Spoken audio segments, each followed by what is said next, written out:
राजस्थान में जब बात समाज की होती है तो सब अपने समाज का समर्थन करने के लिए एकजुट हो जाते हैं। नमस्कार, आप देख रहे हैं द फैक्ट इंडिया। मैं हूं अंकिता सोनी। राजस्थान में एक बार फिर उबाल आया है और इस बार मामला है एक नेता का नहीं और एक बयानबाजी का नहीं, ना किसी चुनावी सभा का है। ये जो समाज की पूरी पीढ़ी है उसके भविष्य का सवाल है और यही जो है इसका मामला भी है।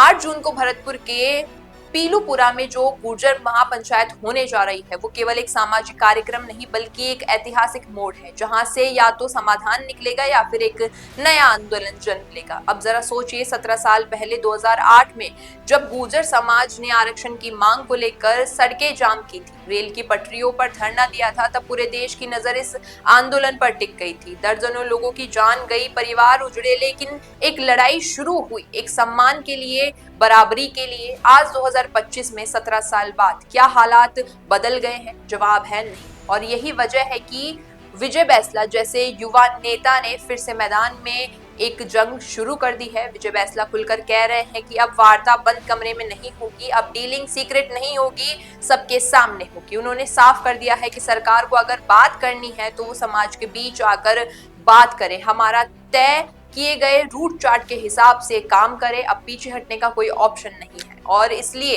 300 से ज्यादा गांवों में पीले चावल बांटे गए, यानी न्योता अब पूरे समाज को दिया गया है। एक तरह से देखा जाए तो ये आंदोलन नहीं, समाज का जनमत संग्रह बन चुका है। अब आइए मुद्दों पर आते हैं। क्या है ये जो पूरा मामला है? सबसे बड़ा जो मुद्दा है वो ये है कि देव नारायण योजना, जिसे बैंसला हमारी गीता कहते हैं, लेकिन अफसोस की बात है कि ये योजना जो इसका क्रियावान है इसका इतना कम है कि न तो छात्रवृत्ति समय पर मिलती है, न कोचिंग सेंटर्स चलते हैं, न बच्चों को कोई गाइडेंस मिलती है। सोचिए, अगर आपकी अपनी अगली पीढ़ी को पढ़ाई तक की सुविधा न मिले तो क्या आप चुप बैठेंगे? और ये सिर्फ एक योजना की बात नहीं है। आरजेएस जैसी भर्तियों में बैकलॉग लागू नहीं हो रहा है, रोस्टर सिस्टम का मजाक उड़ाया जा रहा है और आरक्षण देकर उसे एक तरह से बांटा जा रहा है कि उसका असली फायदा किसी को नहीं मिल पा रहा है। मतलब दिखाने को हक है, लेकिन जब लेने की बारी आती है तो कुछ नहीं है। यही तो असली धोखा है।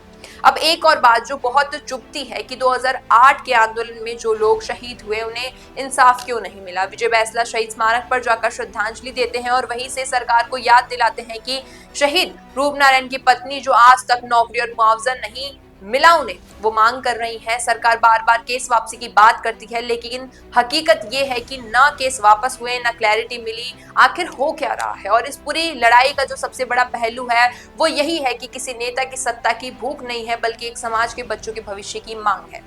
वहीं विजय कहते हैं कि हम किसी कुर्सी के लिए नहीं लड़ रहे, हम चाहते हैं कि हमारे बच्चे पढ़ लिख कर अपने पैरों पर खड़े हो सके। क्या ये बात गलत है? जरा सोचिए। जब ये सवाल सरकार से कर रहे हैं, भरतपुर एसपी मृदुल कलछावा ने कहा है कि पुलिस पूरी तरह से अलर्ट है, जाब्ता तैनात किया गया है और समाज से भी बात हो रही है, लेकिन क्या सिर्फ सुरक्षा से समस्या का हल हो जाएगा? जवाब नहीं है, क्योंकि असली समाधान तो तब होगा जब मुख्यमंत्री खुद सामने आएंगे, समाज की बात सुनेंगे और उस पर एक्शन लेंगे। अब देखिए, सोशल मीडिया पर भी माहौल गर्म हो रहा है, लोग पूछ रहे हैं और अब जो है कि फिर से ट्रेनों को रोका जाएगा या नहीं? क्या राजस्थान में एक बार फिर से आंदोलन बड़ा होगा? लेकिन इसलिए सवाल जो है वो ये है कि क्या सरकार इससे पहले कोई कदम जो है ठोस कदम उठा पाएगी? क्या डायलॉग होगा या फिर से टकराव होगा? इस बार कोई राजनीतिक दल खुलकर सामने आएगा या नहीं? लेकिन असर पूरे राजस्थान की राजनीति पर पड़ने वाला है। अगर सरकार मांगे मानती है तो उसका एक सामाजिक और राजनीतिक संदेश जाएगा कि समाज से सरकार समाज के साथ है, लेकिन अगर अनदेखी हुई तो आने वाले चुनाव में इसका गहरा असर दिख सकता है। अब आपका क्या कहना है इस पूरे मामले पर? नीचे कमेंट सेक्शन में जरूर बताइएगा। अगर वीडियो पसंद आया हो तो इसे लाइक करना, शेयर करना और चैनल द फैक्ट इंडिया को सब्सक्राइब करना न भूलें।